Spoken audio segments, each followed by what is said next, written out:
itu memang juga anggap ini pansewa lama tinggal sih kagaknya tuh nunggu teknik kerapa ningsang lalu tinggalnya wes wanang medewa kuni ani panung lo kama orang kesing melanun kalau juga anggap lemina kara ini soal lama kagaknya ini yang kuma teknik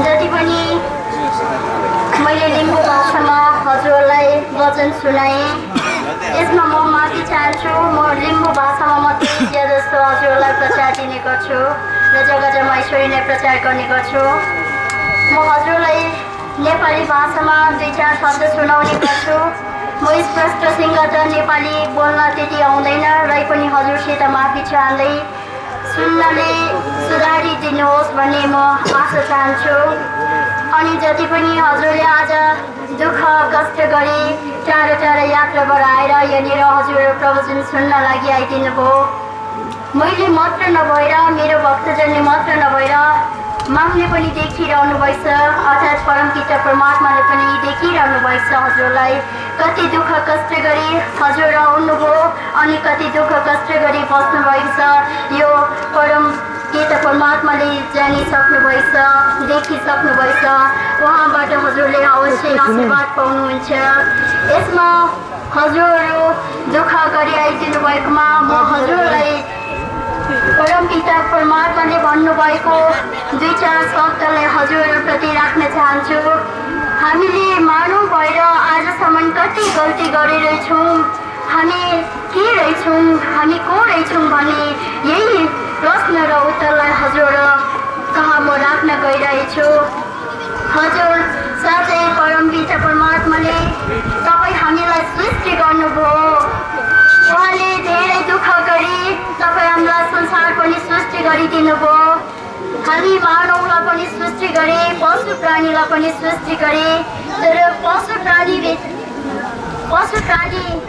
माझमा सबै प्राणीलाई आज सबै प्राणीभन्दा उच्च प्राणी मानवलाई बनाएको छ अनि यो प्राणीमा हामीलाई विवेकशील भनिएको छ हामी ज्ञानी छौँ तर ज्ञानीमाथि आज साँच्चै पाप भएको छ यो पापलाई छुटकारा गर्न लागि परमपिता परमात्माले मलाई पठाउनु भएछ जहाँसम्म हजुरले पहिला सुन्नुभएको थियो युमा युमा भनेर यही शब्दलाई नेपालीमा आज बुझ्नु पर्दाखेरि यो भन्ने आउने आमालाई युमा भनिन्छ त्यही कारण हामी यसलाई प्रचार गर्दैछौँ हजुरहरू हामी जान्न सकौँ आफूलाई बुझ्न सकौँ हामी आफूलाई जानेर हामी साँचो काम गर्न लागौँ साँच्चै हामीमाथि धेरै गल्ती भएको छ हेर मानव परमपिता परमात्माले सधैँ भन्ने गर्छ हेर मानव तिमी मैले सृष्टि गरेँ तिमीलाई संसारमा पठाएँ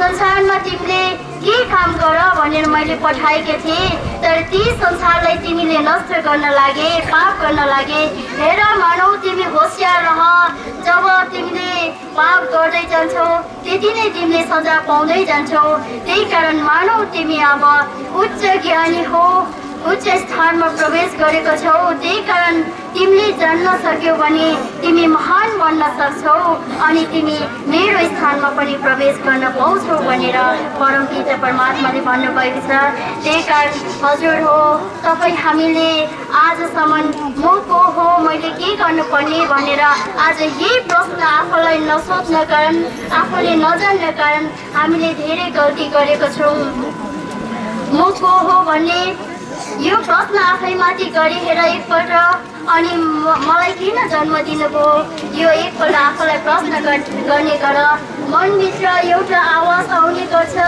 ती आवाजले तपाईँलाई जवाब दिने गर्छ उत्तर दिने गर्छ तब त्यो जवाब अनुसार तपाईँले आफ्नो जीवनलाई सुधार गर्ने गर तब हजुरहरू जीवनमा आनन्दित जीवन बिताउन सक्नुहुन्छ हेर्नुहोस् तपाईँ हामी परमपिता परमात्माले संसारमा सृष्टि गरे आज मानवमा यस्तो जीवन दिएको छ हामी मानवमा धर्म सधैँ जीवन शारीरिक जीवन र आत्मिक जीवन दिएको छ यसमा तपाईँ हामीले धर्म अपनाउनु पर्ने धर्ममा धेरै प्रकारको धर्महरू हुन्छन् अनि भगवान एउटै हो जुनै धर्म अप्नाए पनि भगवान एउटै हुन्छ, मान्ने तरिका आफ्नो आफ्नो प्रकारले हुन्छ।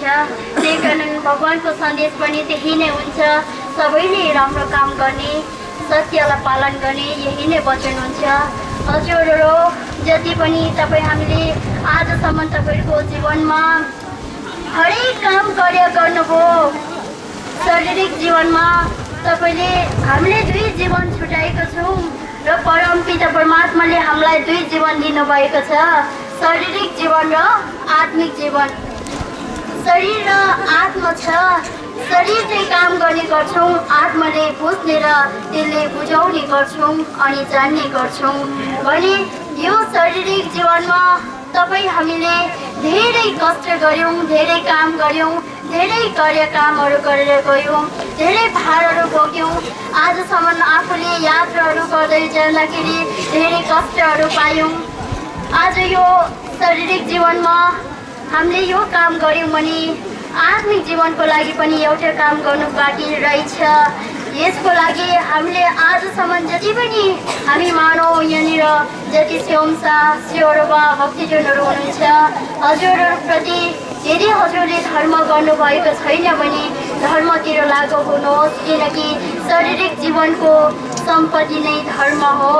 जबसम्म हजुरले धर्म अपनाउनुहुन्न तबसम्म तपाईँले आत्माको सम्पत्ति कमाउनुहुन्न। आजसम्म शारीरिकको सम्पत्ति धेरै कमाउनुभयो, धेरै बनाउनुभयो, धेरै तपाईँले मेहनत गर्नुभयो। त्यही कारण आज यो शारीरिकको सम्पत्ति त हजुरले मृत्यु पश्चात स्वर्गमा लिएर जाने कोही पनि छैन।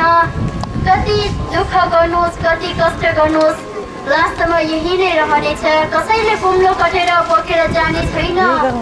सुनेको छौँ हामीले कसैले लाखौँ करोडौँ कमायौँ, कसैले कम्पिटिसनहरू गर्छौँ, मेरो घर ठुलो बन्ने, मेरो गाडी बेसी हुने कम्पिटिसन गर्ने गर्छौँ। अनि त्यो गाडी अन्तमा त्यो घरहरू बाँकी पैसाहरू हामी मरेर स्वर्गसम्म लान सक्नेछौँ या लगेर जानेछौँ, हामी रितो हात फर्किनेछौँ। यसको उदाहरण म हजुरलाई एउटा सानो दिने गर्छु।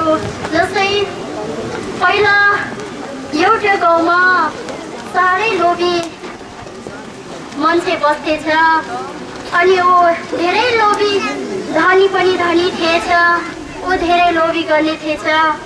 उसले सधैँ मान्छेको सम्पत्तिहरू लुट्ने गर्थेछ, लुटपिट गर्ने गर्थेछ, उसकै सम्पत्ति मात्र बनाउने गर्थेछ अनि बारी जमिन पनि उसकै नाम मात्र लाउने गर्थेछ अनि धेरै पापी थिए। उसले धेरै सम्पत्ति कमाए, कहिले पनि उसले नसक्ने, तर ऊ एक्लै थिए। एक दिन उसले यस्तो खालको काम गरे, सम्पत्तिहरू कमाउँदै कमाउँदै कमाउँदै जाँदाखेरि ऊ धेरै बुढो भएर गए अनि बुढो हुँदाखेरि केही काम पनि गर्नु नसक्ने मान्छे धेरै दुःख पाए अनि उसले आफ्नो हात खुट्टाले गरी खान नसक्ने अवस्था पुगे।